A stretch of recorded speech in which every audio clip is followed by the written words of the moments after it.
जय महाकाल दोस्तों, आज हम जानेंगे जगन्नाथ मंदिर और यात्रा के बारे में। तो दोस्तों, सबसे पहले हम जानते हैं जगन्नाथ यात्रा के बारे में 21 बातें जो भक्तों को जाननी चाहिए। एक, जगन्नाथ यात्रा एक वार्षिक धार्मिक जुलूस और तीर्थ यात्रा है जो भारत के उड़ीसा के पुरी शहर में होती है। 2, ये भगवान विष्णु के एक रूप भगवान जगन्नाथ को समर्पित है और इसे सबसे महत्वपूर्ण हिंदू त्योहारों में से एक माना जाता है।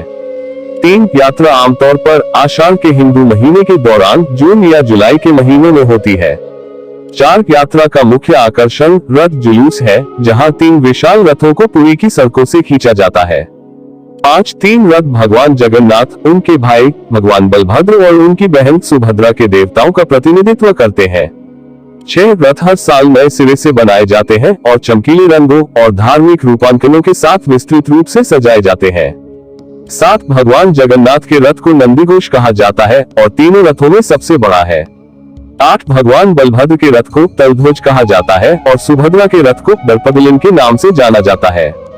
9, रथों को खींचना एक पवित्र कार्य माना जाता है और इसमें भाग लेने के लिए हजारों श्रद्धालु इकट्ठा होते हैं।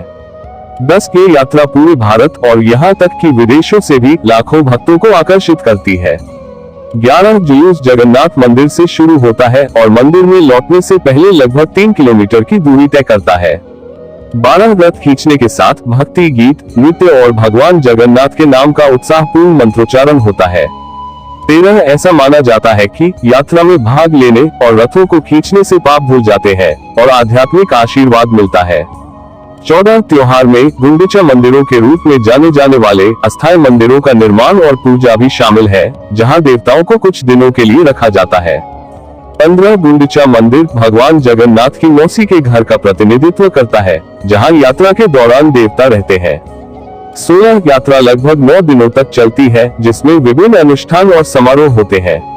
17, यात्रा का सबसे महत्वपूर्ण दिन हेरा पंचमी के रूप में जाना जाता है, जब देवी लक्ष्मी भगवान जगन्नाथ की पत्नी उसे पीछे छोड़ने के लिए गुंडीचा मंदिर का दौरा करती है। 18, यात्रा के अंतिम दिन देवताओं को वापस जगन्नाथ मंदिर में एक वापसी जुलूस में लाया जाता है, जिसे बहुधा यात्रा कहा जाता है। 19, वापसी का जुलूस भी बहुत धूमधाम और उत्सव के साथ होता है। 20, देवताओं को फिर से जगन्नाथ मंदिर के गर्भगृह में रखा जाता है और यात्रा कई धार्मिक अनुष्ठानों के साथ समाप्त होती है। 21, जगन्नाथ यात्रा महान धार्मिक और सांस्कृतिक महत्व रखती है और इसे भगवान जगन्नाथ के भक्तों के बीच एकता और भक्ति का प्रतीक माना जाता है। दोस्तों, इस 21 बातों में से आपको कौन सी बात पहले से पता थी, हमें कमेंट में बताएं। दोस्तों, आगे हम जानते हैं पुरी के जगन्नाथ मंदिर के बारे में। 11 आश्चर्यजनक तथ्य। दोस्तों, राजा छोड़गंगादेव द्वारा शुरू किया गया और 12वीं शताब्दी के अंत में उनके पोते अनंत भीमदेव द्वारा समाप्त किया गया। पुरी में जगन्नाथ मंदिर भारत के सबसे पुराने आध्यात्मिक स्थलों की सूची में आता है। देश के सबसे पवित्र शहरों में से एक पुरी में स्थित जगन्नाथ मंदिर इस क्षेत्र की समृद्ध आध्यात्मिक विरासत का प्रतीक है। जगन्नाथ मंदिर अपने 65 फीट ऊंचे आकाश को छूने वाले शिखर के साथ काफी प्रभावशाली है, जिसके शीर्ष पर पत्थर पर नक्काशीदार विशाल पहिया है। मुख्य मंदिर कई अन्य मंदिरों और मंदिरों से घिरा हुआ है, जिनकी देखभाल लगभग 6000 पुजारी करते हैं। 4 धाम तीर्थ स्थलों में से एक 12वीं शताब्दी पुराना यह मंदिर अपने रहस्यवाद के लिए भी जाना जाता है। पुरी में जगन्नाथ मंदिर के बारे में 10 रहस्यमय तथ्यों पर एक नजर डालें, जो इसे जिज्ञासु यात्रियों के लिए और अधिक दिलचस्प बनाता है। उड़ीसा में स्थित प्रसिद्ध पुरी के जगन्नाथ मंदिर की विशाल दीवारों को ईंट से बनाने में 3 पीढ़ियों का समय और प्रयास लगा। मंदिर हिंदू भक्तों के लिए अत्यंत महत्वपूर्ण है, क्योंकि यह 4 धाम तीर्थ यात्राओं में से एक है। ये सहस्राब्दी पहले 1078 में निर्मित एक शक्तिशाली ऐतिहासिक संरचना के रूप में भी कार्य करता है। लाखों लोग भगवान जगन्नाथ का आशीर्वाद प्राप्त करने के लिए उड़ीसा आते हैं। दोस्तों, मंदिर अपनी वार्षिक रथ यात्रा के लिए प्रसिद्ध है, जिसे लाखों लोग देखते हैं, क्योंकि 3 विशाल रथ देवताओं को ले जाते हैं। अंग्रेजी शब्द जगरनॉट की उत्पत्ति इस वार्षिक परेड से हुई है, लेकिन ये जगह की एकमात्र विशेषता नहीं है। बिना किसी वैज्ञानिक स्पष्टीकरण के कुछ गूढ़ गतिविधियों ने दुनिया भर में यात्रियों की निगाहें इस जगह पर खींच ली है। तो दोस्तों, पेश है ऐसे ही कुछ हैरान कर देने वाले फैक्ट्स। 1, प्रकृति की आचार संहिता का उल्लंघन करना। दोस्तों यहाँ तक कि एक बच्चा भी जानता है कि कपड़े का कोई भी टुकड़ा हवा के दबाव में होता है और वह अपनी दिशा के अनुसार उड़ता है। एक ही सिद्धांत के कई अनुप्रयोग हैं। आपके जहाज पर विशाल पाल से लेकर आपके हाथ में एक छोटा झंडा तक सभी एक ही कोड का पालन करते हैं। लेकिन ऐसा लगता है कि जगन्नाथ मंदिर के शीर्ष पर लगा झंडा इस सिद्धांत का एक अनूठा अपवाद है। यह विशेष ध्वज बिना किसी वैज्ञानिक पृष्ठभूमि के हवा के पाठ्यक्रम के विपरीत दिशा में बहता है। प्रकृति को चुनौती देने वाले इस तथ्य की कोई वैज्ञानिक व्याख्या नहीं है। दोस्तों, कई सभ्यताओं से भी पुरानी एक परंपरा चढ़ाई। दोस्तों, क्या आप जानते हैं कि पुरी के मंदिर का झंडा हर दिन बदला जाता है? इसे पूरा करना कोई छोटी उपलब्धि नहीं है। मंदिर के गुंबद के ऊपर लगे झंडे को बदलने के लिए हर दिन एक पुजारी 45 मंजिला इमारत के बराबर ऊंचाई वाली मंदिर की दीवारों पर चढ़ाई करता है। यह अनुष्ठान उस दिन से चला आ रहा है जब मंदिर बनाया गया था। अभ्यास बिना किसी सुरक्षात्मक गियर के नंगे हाथों से किया जाता है। दोस्तों, ऐसा माना जाता है कि अगर एक दिन अनुष्ठान छोड़ दिया जाता है तो मंदिर 18 साल तक बंद रहेगा। 3 दोस्तों, अगला रहस्य ऐसा प्रकाश जिसमें कोई अंधकार न हो। दोस्तों, कुछ भी स्केच करते समय एक आवश्यक विवरण छायांकन होता है। छायांकन तब होता है जब सूरज की रोशनी विषय के एक हिस्से को दूसरे हिस्से पर छाया छोड़ते हुए चमकती है, जो अंततः छाया को ट्रिगर करती है। लेकिन दोस्तों, अगर किसी चीज की छाया ना हो तो क्या होगा? दोस्तों, बताया जाता है कि मंदिर में दिन के किसी भी समय किसी भी दिशा से कोई छाया नहीं होती है। दोस्तों, क्या यह एक वास्तुशिल्प चमत्कार है या मानवता के लिए भगवान जगन्नाथ का संदेश हो सकता है? 4 दोस्तों, अगला रहस्य है सुदर्शन चक्र की पहेली। चक्र स्थापना। दोस्तों, 8 स्पोक चक्र को सभी तरह से ऊपर लाया गया और 2000 साल पहले गोपुरम पर पेश किया गया। उस समय उपयोग की जाने वाली डिजाइनिंग प्रक्रियाएं आज भी एक पहेली बनी हुई है। मंदिर के उच्चतम बिंदु पर स्थित चक्र की ऊंचाई 20 फीट है और इसका वजन 1 टन है।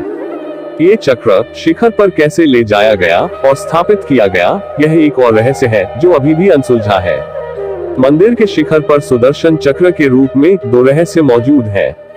पहली विषमता इस सिद्धांत के इर्द गिर्द घूमती है कि कैसे लगभग 1 टन वजनी कठोर धातु बिना किसी मशीनरी के सिर्फ उस सदी के मानव बल के साथ वहां पहुंची। दूसरा चक्र से संबंधित वास्तु तकनीक से संबंधित है। आप जिस भी दिशा से देखते हैं, चक्र उसी रूप में पीछे मुड़कर देखता है। यह ऐसा है जैसे इसे हर दिशा से एक जैसा दिखने के लिए डिजाइन किया गया हो। 5 दोस्तों, अगला रहस्य है भगवान के ऊपर कुछ भी नहीं है, इसलिए इसके ऊपर कुछ भी नहीं उड़ता है। आकाश पक्षी का क्षेत्र है। हम हर समय पक्षियों को बैठे आराम करते और अपने सिर और छतों के ऊपर उड़ते हुए देखते हैं, लेकिन यह विशेष क्षेत्र प्रतिबंधित है। मंदिर के गुंबद के ऊपर एक भी पक्षी नहीं उड़ता है, यहाँ तक कि एक हवाई जहाज को भी मंदिर के ऊपर मंडराते हुए नहीं देखा जा सकता है। शायद इसलिए कि भगवान जगन्नाथ नहीं चाहते कि उनकी पवित्र हवेली का नजारा खराब हो, लेकिन इसका भी जवाब आज तक कोई नहीं दे पाया है। 6 दोस्तों, अगला रहस्य है कि यहाँ खाना कभी बेकार नहीं होता। हिंदू पौराणिक कथाओं में भोजन को बर्बाद करना एक बुरा संकेत माना जाता है। मंदिर का दल उसी का अनुसरण करता है। मंदिर में आने वाले लोगों की कुल संख्या हर दिन 2000 से 2 लाख लोगों के बीच होती है। चमत्कारिक ढंग से हर दिन तैयार किया गया प्रसादम कभी भी बर्बाद नहीं होता, यहाँ तक कि एक टुकड़ा भी नहीं। क्या यह एक प्रभावी प्रबंधन या प्रभु की इच्छा हो सकती है? आप क्या क्या कहना है कमेंट में बताएं। 7 दोस्तों, अगला रहस्य है मौन जल। दोस्तों, जब आप सिंह द्वार के प्रवेश द्वार से मंदिर के अंदर पहला कदम रखते हैं तो समुद्र की लहरों की आवाज पूरी तरह से खो जाती है। ये घटना शाम के समय में अधिक प्रमुख है। दोस्तों, फिर से इस तथ्य के लिए कोई वैज्ञानिक व्याख्या नहीं जुड़ती है। मंदिर से बाहर निकलते ही लहरों की आवाज लौट आती है। स्थानीय विद्या के अनुसार ये 2 देवताओं की बहन सुभद्रा माई की इच्छा थी, जो मंदिर के द्वार के भीतर शांति की कामना करती थी, इसलिए उसकी इच्छा विधिवत पूरी हुई। 8 दोस्तों, अगला रहस्य है ब्रीज का रिवर्स गियर। पृथ्वी पर कोई भी जगह ले लो, दिन के समय समुद्र से हवा जमीन पर आती है और शाम को इसके विपरीत होता है। लेकिन पुरी में हवा का विरोध करने और सटीक विपरीत दिशा चुनने की प्रवृत्ति है। दोस्तों, पुरी में दिन के समय हवा जमीन से समुद्र की ओर चलती है और शाम को इसके विपरीत होता है। दोस्तों, फिर इस रहस्यमय तथ्य की कोई वैज्ञानिक व्याख्या नहीं है। 9 दोस्तों अगला रहस्य है प्रसादम पकाने के जादुई तरीके। दोस्तों प्रसादम पकाने का पारंपरिक तरीका यहाँ के पुजारियों द्वारा संरक्षित है। दोस्तों प्रसादम 7 बर्तनों का उपयोग करके बनाया जाता है। बर्तनों को एक दूसरे के ऊपर चढ़ा के रखा जाता है और जलाव लकड़ी का उपयोग करके पकाया जाता है।